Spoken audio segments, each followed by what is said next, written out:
আশা করছি সবাই ভালো আছেন।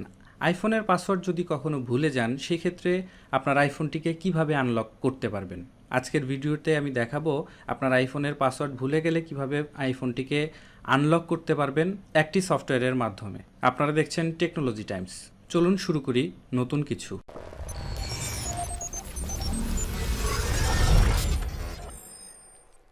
সো আজকে আমরা আইফোনটিকে আনলক করব একটি সফটওয়্যারের মাধ্যমে। সফটওয়্যারটির নাম হচ্ছে iSunshare আইফোন পাসকোড জিনিয়াস। এই সফটওয়্যারের লিঙ্ক আমি ডেসক্রিপশনে দিয়ে রাখবো, আপনারা চাইলে সেখান থেকে সরাসরি ডাউনলোড করে ইনস্টল করে ব্যবহার করে নিতে পারেন। তো প্রথমে আমি আমাদের এই সফটওয়্যারটিকে ডাউনলোড করে ইনস্টল করে নিচ্ছি আমাদের কম্পিউটারে। সো ইনস্টল করার পর দেখতে পাচ্ছেন এটি আমাদের সফটওয়্যারটির ইন্টারফেস। এই সফটওয়্যারের মাধ্যমে 3 ধরনের সমস্যার সমাধান করে নিতে পারেন। একটি হচ্ছে unlock lock screen, remove Apple ID এবং রিমুভ স্ক্রিন টাইম পাসকোড। তো আজকে আমরা দেখাবো আনলক কিভাবে করতে হয়। তো প্রথমে এখানে আমরা ক্লিক করে নিচ্ছি। শুরুতেই বলে নেই, এই সফটওয়্যারটির মাধ্যমে আপনারা আপনাদের পাসকোড যদি ভুলে যান, সেক্ষেত্রে আনলক করতে গেলে আপনার ডিভাইসের সকল ডাটাগুলো ডিলিট হয়ে যাবে। সো এটি আপনারা একটু মাথায় রাখবেন। এই সফটওয়্যারের মাধ্যমে রিকভার করতে গেলে কিংবা আনলক করতে গেলে আপনাদের মোবাইলের সকল ধরনের ডাটাগুলো ডিলিট হয়ে যাবে। সো এটি মাথায় রেখেই এই সফটওয়্যারের কাজগুলো করে নিতে পারেন। সো এখন আমরা স্টার্ট বাটনে ক্লিক করব এবং আপনার আইফোনটিকে ইউএসবি কেবলের মাধ্যমে কম্পিউটারের সাথে কানেক্ট করে নিতে হবে। নেক্সট বাটনে ক্লিক করলাম। তো এই সফটওয়্যারটি ব্যবহার করতে চাইলে আপনার কম্পিউটারে অবশ্যই আইটিউনস সফটওয়্যারটি ইনস্টল থাকতে হবে, না হলে কিন্তু এই সফটওয়্যারটি কাজ করবে না। তো এখানে দেখতে পাচ্ছেন দুটি অপশন আমাদেরকে দেখাচ্ছে। আমাদের ফোনটিকে আনলক করতে হলে অবশ্যই আমাদের ফোনটিকে রিকভার মোডে নিয়ে আসতে হবে। তো আমরা আমাদের ফোনের মডেলটি হচ্ছে আইফোন 6 প্লাস।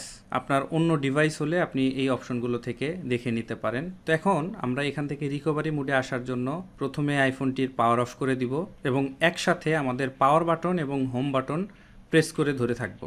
ব্যাস, আমাদের ফোনটি এখন রিকভারি মোডে চলে এসেছে। এখন আমরা ব্যাক বাটনে ক্লিক করব এবং আবারও স্টার্ট বাটনে ক্লিক করব।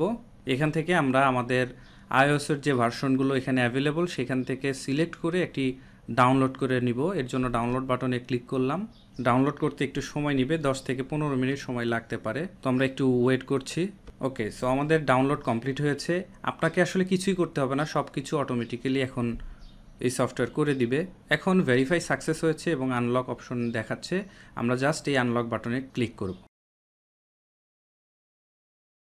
ওকে, এখানে দেখতে পাচ্ছেন আনলক সাকসেসফুলি। আমাদের আইফোনটি সাকসেসফুলি আনলক হয়েছে। এখন আপনি আপনার আইফোনটিকে আবার নতুনভাবে সেটআপ দিয়ে নিতে পারবেন, ওয়াইফাই কানেক্ট করে কিংবা আপনার নাম ঠিকানা দিয়ে আবারও নতুন করে আইফোনটিকে ব্যবহার করতে পারবেন। তো এই ছিল আজকের ভিডিওটি। আমি আবারও বলে নিচ্ছি, এই সফটওয়্যারের মাধ্যমে যদি আপনার আইফোনটিকে আনলক করতে চান তাহলে অবশ্যই মাথায় রাখবেন যে আপনার আইফোনের সকল ডাটাগুলো ডিলিট হয়ে যাবে। তো এটি একটি প্রিমিয়াম সফটওয়্যার, আপনারা চাইলে এটিকে কিনে ব্যবহার করতে পারবেন। আমি ভিডিও ডেসক্রিপশনে এই সফটওয়্যারটির লিঙ্ক দিয়ে রেখেছি। আশা করি ভিডিওটি ভালো লেগেছে। আজকে এ পর্যন্তই রাখছি। ভালো থাকবেন সবাই। Have a nice time.